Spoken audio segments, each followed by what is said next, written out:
Assalamualaikum warahmatullahi wabarakatuh. Sobat muslim, sholat adalah ibadah yang diwajibkan bagi kaum muslimin. Sholat juga menjadi amal perbuatan yang pertama kali akan dihisab pada hari kiamat. Perintah sholat dalam Al-Quran sering diulang-ulang dengan istilah khoimu yang memiliki makna dirikanlah. Dalam hal ini, sholat bukan hanya sekedar kewajiban belaka, melainkan juga harus memenuhi syarat dan rukun sholat, serta memberikan pengaruh yang baik bagi kehidupan seorang muslim. Jika seseorang rajin sholat, namun tidak mampu memberikan pengaruh yang baik bagi kehidupannya, maka hal itu bisa menjadi sebuah kerugian. Sebagaimana Allah Subhanahu wa Ta'ala pernah berfirman, sesungguhnya sholat bisa mencegah dari perbuatan keji dan munkar. Quran Surah An-Kabut ayat 45. Sejatinya, sholat bukan hanya ibadah yang menjadi rutinitas belaka. Lebih dari itu, sholat juga harus bisa membuat seseorang memiliki akhlak yang baik dan menjauhi kemaksiatan. Adanya golongan orang yang rajin menjalankan sholat namun tidak mampu mencegahnya untuk bermaksiat bisa menyebabkan mereka masuk ke neraka. Sebagaimana golongan manusia berikut ini. Golongan pertama adalah golongan orang yang rajin sholat tapi suka berdusta.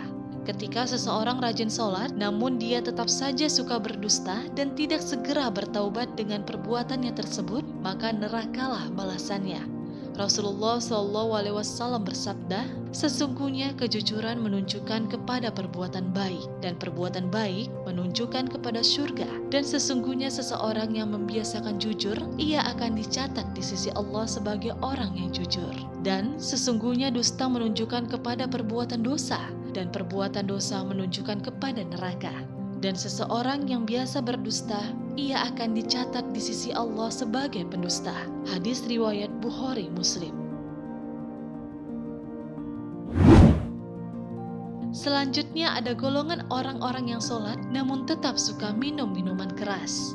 Minuman keras dan obat-obat terlarang termasuk barang yang diharamkan karena memberikan efek kerusakan bagi tubuh maupun pikiran. Allah Subhanahu wa Ta'ala berfirman, hai orang-orang yang beriman, sesungguhnya meminum minuman keras, berjudi, berkorban untuk berhala, mengundi nasib dengan anak panah adalah termasuk perbuatan syaitan. Maka jauhilah perbuatan-perbuatan itu agar kamu mendapatkan keberuntungan. Quran Surah Al-Ma'idah ayat 90.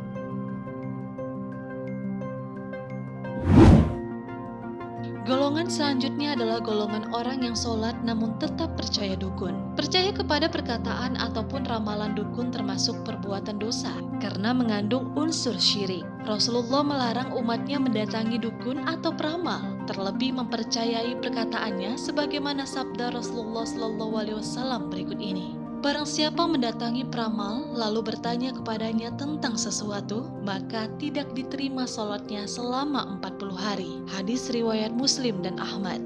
Barang siapa mendatangi dukun lalu mempercayai apa yang dia katakan, maka ia telah kafir dengan apa yang diturunkan kepada Muhammad. Hadis riwayat Tirmizi, Ibnu Majah, dan Ahmad. Berprasangka buruk atau menggunjingkan seseorang dengan membuka aib atau kejelekannya termasuk perbuatan dosa, sehingga Allah melarang keras hambanya melakukan ghibah.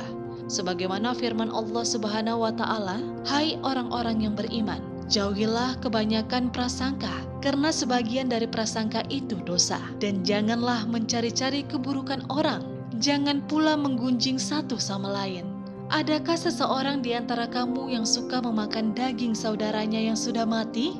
Maka tentulah kamu merasa jijik kepadanya dan bertakwalah kepada Allah. Sesungguhnya Allah Maha Penerima Taubat lagi Maha Penyayang. Quran Surah Al-Hujarat ayat 12. Bergunjing dan berprasangka buruk merupakan akhlak yang tercela dan termasuk perbuatan yang batil, sehingga Allah melarang hambanya berbuat demikian.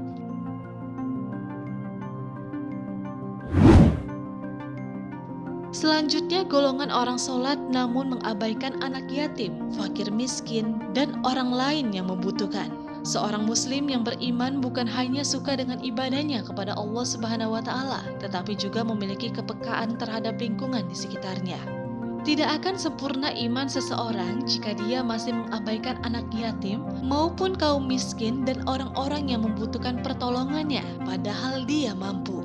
Allah Subhanahu wa Ta'ala berfirman, "Belanjakanlah harta bendamu di jalan Allah, dan janganlah kamu menjatuhkan dirimu sendiri ke dalam kebinasaan, dan berbuat baiklah, karena sesungguhnya Allah menyukai orang-orang yang berbuat baik." Quran Surah Al-Baqarah ayat 195. Sobat Muslim, sejatinya sholat merupakan tiang agama. Sholat bisa menjadi pembeda kaum Muslim dengan kaum kafir. Sudah seharusnya sholat mencegah kita dari perbuatan yang keji lagi munkar. Wassalamualaikum warahmatullahi wabarakatuh.